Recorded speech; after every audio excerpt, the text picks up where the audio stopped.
JavaScript में array पर operation perform करने के लिए बहुत सारे एरे मेथड्स अवेलेबल हैं। उनमें से आज हम जो most important and commonly used array method है उन्हें समझेंगे। तो फर्स्ट है कॉनकैट। कॉनकैट मेथड से हम मल्टीपल एरेस को मर्ज कर सकते हैं। कॉनकैट मेथड एरे मर्ज होने के बाद में एक न्यू एरे रिटर्न करता है, वो एग्जिस्टिंग एरे को अपडेट नहीं करता। लेट सपोज हमारे पास दो एरे है, एरे 1 एंड एरे 2, और दोनों एरे में एलिमेंट्स है। तो अब अगर हम यहाँ पर एक न्यू वेरिएबल लेंगे merged array equal to array 1 dot concat method के अंदर हम लिखेंगे एरे 2। तो अब अगर हम मर्ज्ड एरे को कंसोल करेंगे, फाइल सेव करेंगे, तो देखो यहाँ पर दोनों एरे एलिमेंट्स एक न्यू एरे में कंबाइन होकर आ गए। कॉनकैट मेथड पहले जिस एरे पर लगाया है उस एरे में जितने एलिमेंट्स हैं उसको लेकर ये न्यू एरे क्रिएट करता है। एंड कॉनकैट मेथड के अंदर स्क्वायर ब्रैकेट के अंदर जितने एरे जो सीक्वेंस में होंगे वैसे वो एक एक करके ये न्यू एरे में मर्ज करता है। Index of method. Index of method से हम किसी भी एरे एलिमेंट का इंडेक्स नंबर पता कर सकते हैं। इंडेक्स ऑफ मेथड हमें जिस एलिमेंट का इंडेक्स नंबर पता करना है वो एलिमेंट एरे में जिस पोजीशन पर पहली बार मिलेगा उसका इंडेक्स नंबर ये रिटर्न करता है, और अगर वो एलिमेंट एरे में नहीं होगा तो -1 रिटर्न करता है। जैसे कि हमारे पास एक एरे है, एरे 1, जिसमें मंडे, ट्यूसडे, वेडनेसडे, थर्सडे और फिर से वेडनेसडे ये एलिमेंट्स हैं।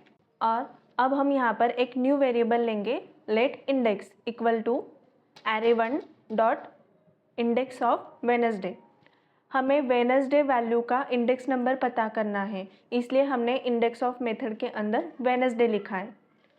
तो अब यहाँ पर एरे में दो अलग अलग पोजीशन पर वेडनेसडे है। तो यहाँ पर क्या होगा कि एरे में इंडेक्स ऑफ मेथड को जिस भी पोजीशन पर वेडनेसडे वैल्यू पहली बार मिलेगी उसका इंडेक्स नंबर ये इंडेक्स वेरिएबल में रिटर्न करेगा।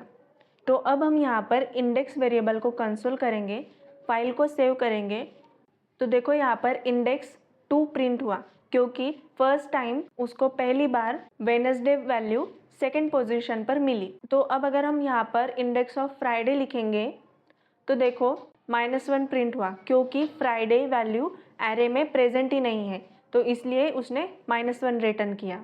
तो जब भी हमें किसी एरे में कोई स्पेसिफिक एलिमेंट प्रेजेंट है या नहीं ये चेक करना है तब हम इंडेक्स ऑफ मेथड यूज़ कर सकते हैं। Find method. फाइंड मेथड में हम फंक्शन कॉल करते हैं और उस फंक्शन में हम एरे एलिमेंट पर कंडीशन लगाते हैं, और अगर वो कंडीशन ट्रू हुई तो find method first array element की वैल्यू रिटर्न करता है। जैसे कि अगर हमें एरे में जितने नंबर है उनमें से फर्स्ट इवन नंबर पता करना है। अब अगर हम इसका लॉजिक लिखें तो यहाँ पर हमारे पास ये नंबर्स का एरे है। अब हम एक न्यू वेरिएबल लेंगे even number equal two numbers dot find method. इसमें हम एक फंक्शन कॉल करेंगे इज इवन नंबर। अब ये जो इज इवन नंबर फंक्शन हमने कॉल किया है उसे डिफाइन कर लेते हैं। फंक्शन इज इवन नंबर, अब यहाँ पर हमें पैरामीटर्स में हम देंगे एलिमेंट, कर्ली ब्रैकेट के अंदर रिटर्न करेंगे। यहाँ पर हमें इवन नंबर रिटर्न करना है तो उसका लॉजिक है element modulus 2 double equal to 0। अब जो हमने न्यू वेरिएबल बनाया है इवन नंबर उसको प्रिंट कर लेंगे। अब फाइल सेव करेंगे तो यहाँ पर फाइंड मेथड में फर्स्ट एरे एलिमेंट की वैल्यू 4 प्रिंट हुई। तो इस तरह हम फाइंड मेथड से एरे एलिमेंट फाइंड कर सकते हैं। Find index method.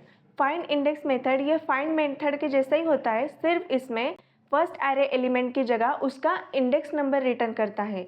और अगर फाइंड इंडेक्स मेथड में जो फंक्शन कॉल किया है उसने फॉल्स वैल्यू रिटर्न की तो ये find index method -1 value return करता है। इसका अगर एक एग्जांपल देखें तो हम अब ऑड नंबर का इंडेक्स नंबर फाइंड करेंगे। तो अब यहाँ पर एक न्यू वेरिएबल लेंगे odd number equal two numbers dot find index, round bracket के अंदर हम यहाँ पर इज ऑड नंबर ये हमारा फंक्शन कॉल करेंगे। अब फंक्शन डिफाइन कर लेते हैं।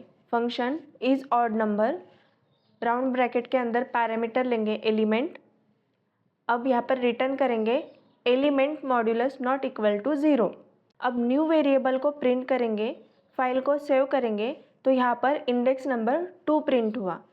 तो इस तरह हम फाइंड इंडेक्स मेथड यूज़ करते हैं। फॉर ईच मेथड से हम एरे एलिमेंट को इटरेट कर सकते हैं, एरे एलिमेंट को अपडेट कर सकते हैं, बट हम फॉर ईच मेथड से एरे एलिमेंट में जो कुछ भी चेंजेस करते हैं वो ओरिजिनल एरे में नहीं होते, ओरिजिनल एरे वैसे ही रहता है, बट हमने जो कुछ भी चेंजेस किए हैं वो हम न्यू एरे में स्टोर कर सकते हैं। इसका अगर हम एक एग्जांपल देखें तो यहाँ पर हमारे पास एक सिटीज़ का एरे है जिसमें पुणे, मुंबई, हैदराबाद, दिल्ली ये वैल्यूज़ है।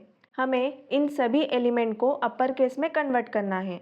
अब हम यहाँ पर cities डॉट फॉरइच मेथड लेंगे, पैरामीटर में एलिमेंट वेरिएबल लेंगे एंड अब कंसोल करेंगे element dot to upper case. File को सेव करेंगे तो यहाँ पर सारे एलिमेंट अपर केस लेटर में कन्वर्ट हो गए। अगर हम सिटीज़ एरे को प्रिंट करेंगे तो देखो इसमें सारे एलिमेंट्स ओरिजिनली जैसे डिफाइन किए थे वैसे ही है। तो इस तरह हम फॉर ईच मेथड यूज़ कर सकते हैं। इंक्लूड्स मेथड से हम एरे में कोई स्पेसिफिक एलिमेंट प्रेजेंट है या नहीं ये चेक कर सकते हैं। जैसे कि हमारे पास लैंग्वेजेस का एक एरे है जिसमें सी प्लस प्लस, जावा, जावास्क्रिप्ट ये वैल्यूज़ है। हमें चेक करना है कि क्या हमारे एरे में जावास्क्रिप्ट है, तो हम लिख सकते हैं let result equal to languages dot includes, round bracket के अंदर डबल कोट्स में हम जावास्क्रिप्ट लिखेंगे। अब रिज़ल्ट को प्रिंट करेंगे, फाइल को सेव करेंगे तो यहाँ पर ट्रू रिटर्न हुआ क्योंकि एरे में जावास्क्रिप्ट प्रेजेंट है। अब अगर हम चेक करें कि क्या पाइथन एरे में है तो देखो यहाँ पर फॉल्स रिटर्न हुआ क्योंकि हमारे एरे में पाइथन ये वैल्यू नहीं है। तो इस तरह हम इंक्लूड मेथड से एरे में कोई स्पेसिफिक एलिमेंट प्रेजेंट है या नहीं ये चेक कर सकते हैं। सॉर्ट मेथड से हम एरे एलिमेंट को असेंडिंग ऑर्डर में सॉर्ट कर सकते हैं। जैसे कि हमारे पास ये एक एरे है जिसमें डिफरेंट लैंग्वेजेस है। अब हम न्यू वेरिएबल लेंगे sort array equal to languages dot sort.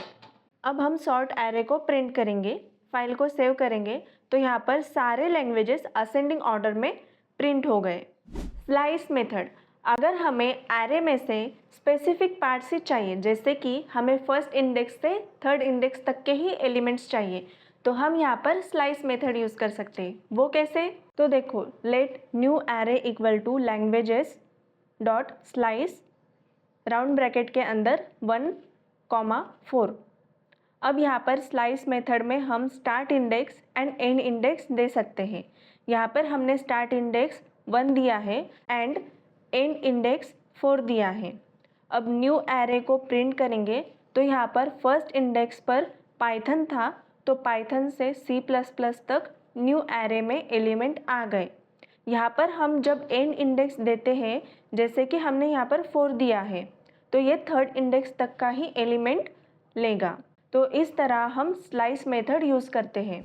Splice method से हम स्पेसिफिक एरे एलिमेंट को रिमूव और रिप्लेस कर सकते हैं एंड न्यू एरे एलिमेंट को स्पेसिफिक पोजीशन पर ऐड भी कर सकते हैं। इसका अगर हम एक एग्जांपल देखें तो हमारे पास फ्रूट्स का एरे है जिसमें बनाना, एप्पल, ऑरेंज एंड मैंगो है। हमें बनाना को रिमूव करना है तो हम यहाँ पर फ्रूट्स डॉट स्प्लाइस मेथड लेंगे। बनाना 0th इंडेक्स पर है इसलिए हम यहाँ पर 0 लिखेंगे, कॉमा 1 इसलिए क्योंकि हमें सिर्फ एक ही एलिमेंट को रिमूव करना है। अब फ्रूट्स को प्रिंट करेंगे तो देखो एरे में से बनाना रिमूव हो गया है। अब हमें कीवी फ्रूट को सेकंड इंडेक्स पर ऐड करना है तो हम यहाँ पर फ्रूट्स डॉट स्प्लाइस मेथड के अंदर हमें सेकंड इंडेक्स पर कीवी को ऐड करना है, इसलिए यहाँ पर हम देंगे 2,0। यहाँ पर हमें कितने एलिमेंट्स रिमूव करने हैं वो देना होता है, तो हमें एक भी एलिमेंट रिमूव नहीं करना है इसलिए हम यहाँ पर 0 देंगे। उसके बाद कॉमा, अब यहाँ पर जो एलिमेंट हमें ऐड करना होता है वो हम यहाँ पर दे सकते हैं। तो हमें कीवी को ऐड करना है इसलिए हम डबल कोट्स में यहाँ पर कीवी वैल्यू देंगे। अब फ्रूट्स को कंसोल करेंगे तो यहाँ पर सेकंड इंडेक्स पर कीवी ऐड हो गया है। अब हमें ऑरेंज को रिप्लेस करके स्ट्रॉबेरी को ऐड करना है तो हम यहाँ पर फ्रूट्स डॉट स्प्लाइस मेथड के अंदर हमारा ऑरेंज ये वैल्यू फर्स्ट इंडेक्स पर है, इसलिए हम यहाँ पर 1 लेंगे, कॉमा हमें एक एलिमेंट रिमूव करना है ऑरेंज को, इसलिए 1 वैल्यू देंगे, कॉमा हमें ऐड क्या करना है स्ट्रॉबेरी, तो डबल कोट्स में लिखेंगे स्ट्रॉबेरी। तो अब फ्रूट्स को फिर से कंसोल करेंगे, फाइल को सेव करेंगे, तो यहाँ पर देखो ऑरेंज की जगह स्ट्रॉबेरी प्रिंट हुआ। तो इस तरह हम स्प्लाइस मेथड यूज़ करते हैं। आई होप आपको ये सारे एरे मेथड्स अच्छे से समझ आए होंगे। ऐसे ही वीडियोस के लिए चैनल को सब्सक्राइब करो, बेल बटन पर क्लिक करो ताकि आपको लेटेस्ट वीडियो का नोटिफिकेशन तुरंत मिल सके। तो अब मिलते हैं अगले वीडियो में। Till then be happy, keep learning.